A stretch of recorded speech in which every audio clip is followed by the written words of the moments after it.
அவன் வரட்டும். வந்ததுக்கு அப்புறம் எல்லாரும் ஒண்ணா உட்காந்து இத பத்தி நம்ம பேசலாம். மாமா, நீங்க கொஞ்சம் சும்மா இருக்கீங்களா? நெருப்புல மண்ணெண்ணெய ஊத்துற மாதிரி நம்ம பூர்ணி மனசுல சந்தேகத்தை இன்னும் வளர்த்துட்டே போறீங்க. ஆமா, சிவாவை சின்ன வயசுல இருந்து நான் பாத்திருக்கேனா இல்ல நீங்க பாத்திருக்கீங்களா? அவன் நடந்துக்கிற விதமே அப்படிதான். சொன்னாலும் புரிஞ்சுக்க மாட்டான். என்ன அண்ணி கொஞ்சம் கூட புரிஞ்சுக்காம பேசுறீங்க? சிவாவை நீங்க கண்டிக்கிற மாதிரி தோணல. அவன் செய்யறத நீங்க மூடி மறைக்கிற மாதிரி தெரியுது. புரி, நீ சிவாவை சந்தேகப்படுறதெல்லாம் ஓகே. ஆனா சிவா மேல இருக்கிற சந்தேகத்தை நீ உன்னோட அண்ணி மேலேயும் காட்டுற பாரு. That's not right. உன் அண்ணி எது சொன்னாலும் உண்மையாதான் புரி இருக்கும். அவ எப்பயும் நமக்கு தான் புரி சப்போர்ட்டா இருக்கா. அப்படி இல்லனா அண்ணி சொல்ற மாதிரி நீ நம்புற மாதிரி இவ்வளவு நேரம் நம்ம பேசினதெல்லாம் ஒரு பக்கம் இருக்கட்டும். இன்னைக்கு நடந்ததை எடுத்துக்கோ. என் கூட கொஞ்ச நேரம் ஷாப்பிங்க்கு வான்னு கூப்பிட்டேன். ஏதோ ஃப்ரெண்டை மீட் பண்ணணும்னு கிளம்பி போயிட்டான்.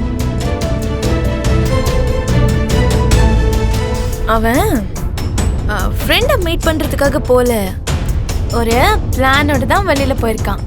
என்ன பிளான் அண்ணி அது?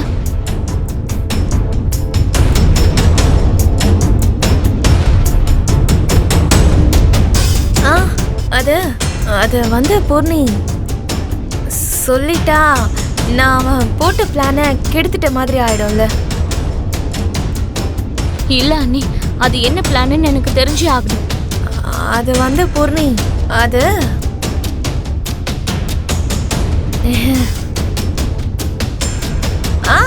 அவன் உனக்கு ஒரு சர்ப்ரைஸ் கிஃப்ட் வாங்குறதுக்காக போயிருக்கான்.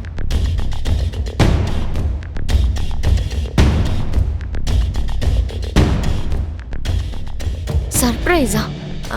ஆமா பூர்ணி, ஆமா.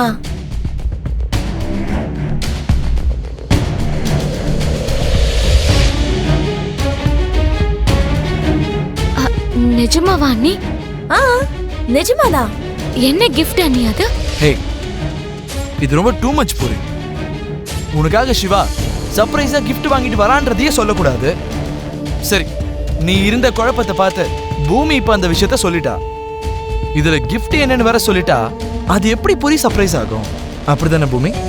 ஆமா மாமா, ஆமா. ஓகே மேடம், இப்போ உன்னோட எல்லா டவுட்டுமே கிளியர் ஆயிடுச்சா? கிளியர் ஆயிடுச்சுன்னா எப்ப பார்த்தாலும் அவங்க குடும்பத்தை பத்தி, அந்த குடும்பத்தோட மரியாதையை பத்தி தான் யோசிக்கிறாங்களே தவிர நம்ம படுற வேதனைய கொஞ்சம் கூட யோசிக்கவே இல்லை. இப்போ அவங்களுக்காக நம்ம காதல தியாகம் பண்ணுமா? ஐயோ சிவா, தியாகம் பண்ற மாதிரிலாம் நீ எதுவும் இப்ப பேசாத. என் மனசுல இருந்த பயத்தை சொன்ன அவ்வளவுதான். இருந்தாலும் அப்புறமா அத்தையே நமக்கு கல்யாணம் பண்ணி வைக்கிறேன்னு சொன்னதுக்கு அப்புறம் நம்ம எதுக்காக பயப்படணும்? நல்ல வேலை. இப்படி இதே மாதிரி யோசி. நம்ம காதலிக்கிற விஷயம் தெரிஞ்சதும் ககன் மாமாவும் நம்மள மன்னிச்சிருவாரு. பூமி அக்காவுக்கு தான் நம்மள மன்னிக்கிறதுக்கு கொஞ்சம் அதிக டைம் எடுக்கும். அவங்க அப்பா சொன்ன வார்த்தையை மீறி அவங்க காதல்ல அவங்க ஜெயிக்கலையா? அதே மாதிரிதான் நம்ம காதல்ல நாமளும் ஜெயிக்க போறோம். நடுவுல உங்க அத்தையே வந்து கல்யாணம் பண்ணி வைக்கிறேன்னு சொல்றாங்கல்ல. ககன் மாமா பார்வையிலையும் அக்கா மேல பெருசா வெறுப்பெல்லாம் ஏற்படாது. சரி, நீ கன்வின்ஸ் ஆனியா இல்லையா? ஆயிட்டேன். உண்மையிலே நமக்கு கல்யாணம் நடக்க போதுன்னு கேட்டதும் எனக்கு எவ்வளவு சந்தோஷமா இருக்கு தெரியுமா? அத வார்த்தையால சொல்ல முடியல சிவா.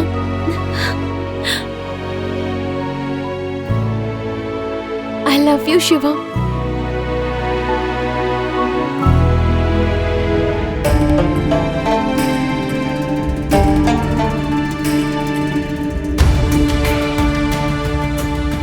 என்ன விஷயம் சிவா, சொல்லு. எனக்கு தெரிஞ்சு நீ தினமும் என்ன கேள்வி கேட்டுட்டே இருப்பன்னு நினைக்கிறேன். அதனாலதான் சொல்றேன்.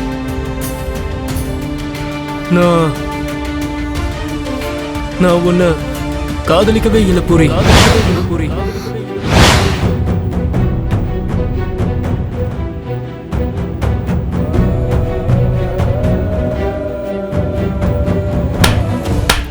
அப்பப்பப்பப்பா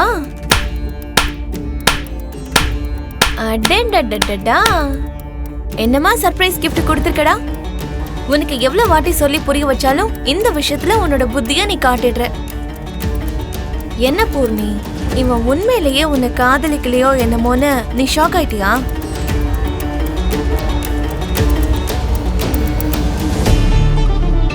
அப்ப சிவா சொன்னது பொய்யுங்கிறியா? பொய்யலாம் இல்ல, இதுக்கு இவன் வச்சிருக்கிற பேரு ஷாக்கிங் சர்ப்ரைஸ். சின்ன வயசுல எங்க வீட்ல ஒரு குட்டி நாய்க்குட்டிய வளர்த்துட்டு இருந்தோம். அத பார்த்தா இவன் ஃப்ரெண்டுக்கு ரொம்ப பிடிக்கும். ஒரு நாள் ராத்திரியில ஃபோன் பண்ணி அந்த நாய்க்குட்டி செத்துருச்சுன்னு அவன் ஃப்ரெண்டு கிட்ட சொன்னான். பாவம் அந்த ஃப்ரெண்டு அந்த ராத்திரி நேரத்துல அழுதுகிட்டே ஓடி வந்தான் தெரியுமா பூர்ணி?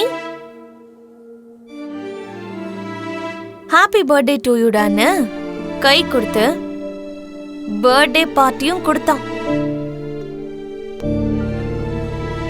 அப்படிதான் இருக்கும் இவன் சர்ப்ரைஸ் எல்லாம்.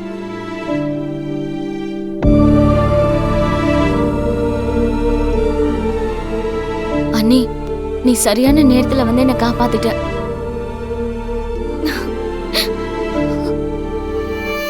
உனக்கும் பூர்ணிக்கும் கல்யாணம் நடக்க போகுதுன்னு வெளியில இருக்கிற எல்லாருக்கும் தெரிஞ்சு போச்சு. இந்த மாதிரி டைம்ல இந்த குடும்பம் வேண்டான்னு சொல்லிட்டு அந்த குடும்பத்துக்கு மாப்பிள்ளை ஆனா இந்த குடும்பத்தோட மானமே போயிடும்டா. அந்த குடும்பத்துக்கும் இந்த குடும்பத்துக்கும் நடுவுல மறுபடியும் பிரச்சனை எல்லாம் ஆரம்பிக்கும். சிவா, உன்னை கையெடுத்து கும்பிட்டு கேட்டுக்கிற, இந்த குடும்ப மரியாதைய தெருவுக்கு கொண்டு வந்து நிறுத்திடாதடா. இந்த வீட்ல இருக்கிறவங்களுக்கு தலை குனிவை ஏற்படுத்திடாதடா. வேணாண்டா ப்ளீஸ்.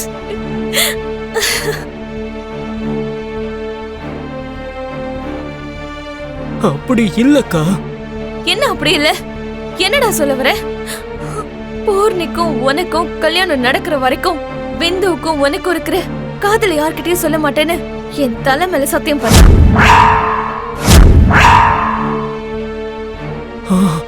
அக்கா,